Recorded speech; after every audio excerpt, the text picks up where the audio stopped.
We are not human beings having a spiritual experience. We are spiritual beings having a human experience.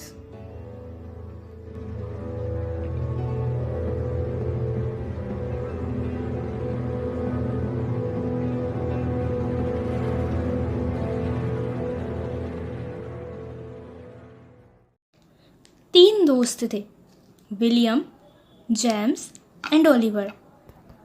William के relation अपने family के साथ अच्छे थे, लेकिन उसकी वर्क लाइफ में दिक्कत चलती रहती थी।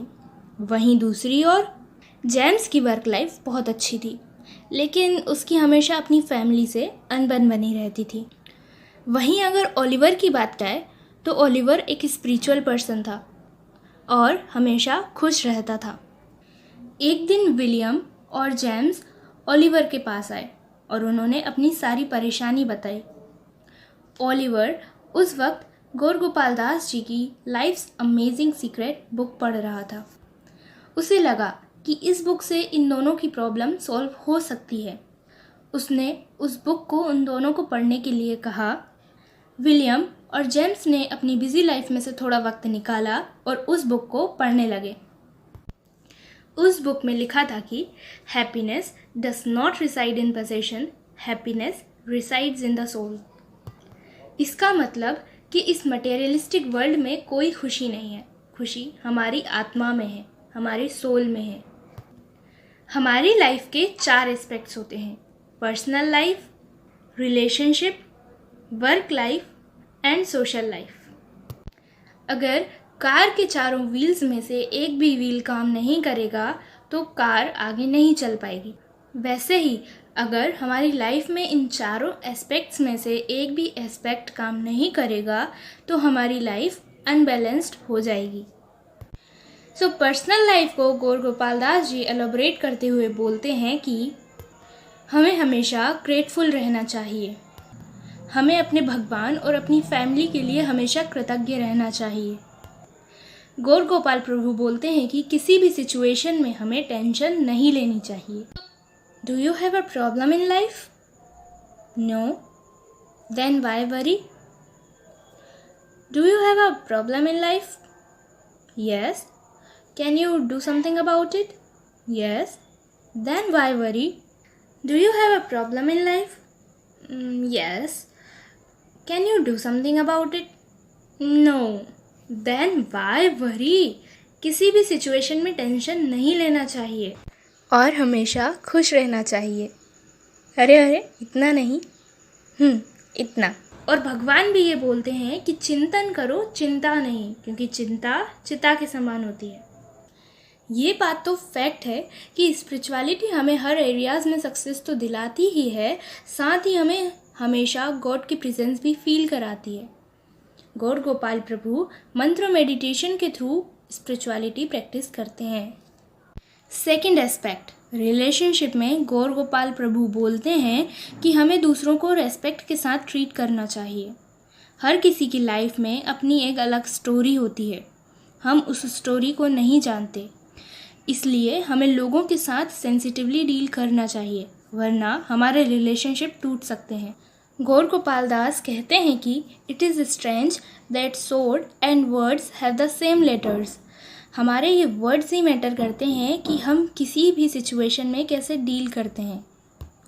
हमें लोगों को अप्रिशिएट करना तो आना ही चाहिए, साथ ही उनकी गलतियों पे काइंड वर्ड यूज़ करके उन्हें समझाना भी आना चाहिए। गौर गोपाल प्रभु एक इंसिडेंट शेयर करते हुए कहते हैं कि एक बार उन्होंने एक बाल्टी को अपने पेट से खिसकाया क्योंकि वे जल्दी में थे, पर इस पे उनके फ्रेंड ने समझाया और उन्हें रियलाइज़ हुआ जिस तरह हम नॉन लिविंग बीइंग्स को ट्रीट करते हैं वैसा ही इफ़ेक्ट हमारी लिविंग बीइंग को ट्रीट करने पर भी पड़ता है, इसलिए हमें सबकी रेस्पेक्ट करनी चाहिए। थर्ड एस्पेक्ट, वर्क लाइफ में गौर गोपाल दास बोलते हैं कि हमें खुद से कॉम्पीट करना चाहिए, ना कि दूसरों से, क्योंकि दूसरों से कॉम्पीट करने पे हमारे अंदर जेलसी आती है और जेलसी कब एनवी में कन्वर्ट हो जाएगी हमें पता भी नहीं चलेगा। लेकिन अगर हम खुद से कॉम्पीट करेंगे तो हम इन फीलिंग्स को जीत जाएंगे। हमें अपनी लाइफ जीने का पर्पस, हमारा इकिगाई पता होना चाहिए, जिससे हम अपनी लाइफ इफ़ेक्टिवली जी पाएँ। इकिगाई क्या होता है, इसे कैसे फाइंड करना है, ये हमने अपनी पहले की वीडियो में बताया हुआ है। हम किसी भी गिफ्ट को रैप करके क्यों देते हैं? क्योंकि उस गिफ्ट की सस्पेंस और ओपन करने वाले की एक्साइटमेंट बनी रहे। ठीक उसी तरह गॉड ने भी हमें कुछ स्किल्स गिफ्ट में दी हैं। हमें तो बस उन्हें अनरैप करके अपने सस्पेंस को खोलना है। कुछ लोगों को ये मिसकंसेप्शन होता है कि स्पिरिचुअलिटी हमारा एम्बिशन किल करती है, बल्कि ऐसा नहीं है। स्पिरिचुअलिटी तो हमारा मोटिव चेंज करती है। पहले हमें लगता है कि हम खुद के लिए काम कर रहे हैं, लेकिन स्पिरिचुअलिटी में आने के बाद हमें लगता है कि हर काम हम भगवान के लिए कर रहे हैं। फोर्थ एस्पेक्ट, सोशल कंट्रीब्यूशन में गौर गोपाल प्रभु बोलते हैं कि हमारी लाइफ सेल्फिश से सेल्फलेस बनने की जर्नी है।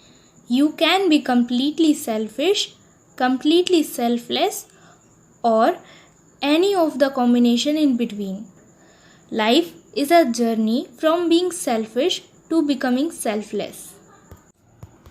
हमें दूसरों की हेल्प तो करना चाहिए, लेकिन दूसरों की हेल्प तो तब कर पाएंगे जब हमें खुद की हेल्प करना आता हो। हम दूसरों से प्यार तब कर पाएंगे जब हमें खुद से प्यार हो। हमें किसी से भी एक्सपेक्टेशंस नहीं रखना चाहिए, बल्कि उनकी इमोशनली और फिज़िकली हेल्प करनी चाहिए। और इसकी शुरुआत हमें अपनी फैमिली से करना चाहिए। मोहम्मद अली कहते हैं कि the service you do for others is the rent you pay for your room here on earth. इसका मतलब हम दुनिया में रहने का रेंट तब पे कर पाएंगे जब हम दूसरों को सर्व कर पाएंगे। जब विलियम और जेम्स ने इन प्रिंसिपल्स को अप्लाई करना स्टार्ट किया तो उनकी लाइफ धीरे धीरे बेटर होती गई, और अब वो लोग भी ओलिवर की तरह खुश हैं। अब लास्ट में एक कोट सुनते जाइए। Anyone can find the dirt in someone, be the one that finds the gold. Thank you.